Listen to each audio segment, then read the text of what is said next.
So I was sitting in a coffee shop the other day and I overheard a conversation that honestly stuck with me. So I heard a lady talking about that she has 60 days to move out of a house that she's lived in for 20 years. 20 years. She raised her family there. She knew her neighbors. She really rooted her life base here, and she has to be out in 60 days. The kicker was that the landlord herself didn't even tell her. She sent someone else to tell her, and I don't know. I just don't think that's respectful either. Now, obviously, I'm not making this video to bash people who rent. I rent myself, and at certain stages of life, renting is the smartest financial decision you can make. But stories like this are a reminder that when you do rent, you're living in a home that ultimately someone else controls. The rent can change, terms can change, and sometimes your housing situation can change even when you weren't planning for it.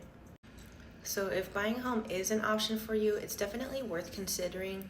Not because home ownership is perfect, we all know it's not, but more so because you're building your own equity rather than paying for someone else's.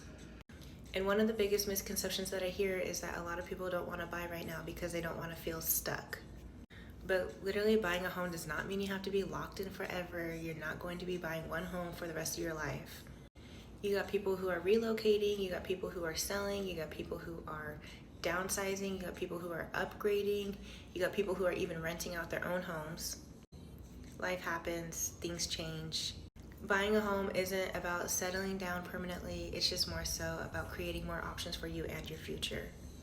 So if you're currently renting and wondering if buying would make sense for you or just wanting to explore your options, having a conversation is never going to hurt, just so that way you do have your options, so that way if push comes to shove, you're ready, prepared, and not scared, not left stranded, and not in a mess trying to figure out what the hell to do next.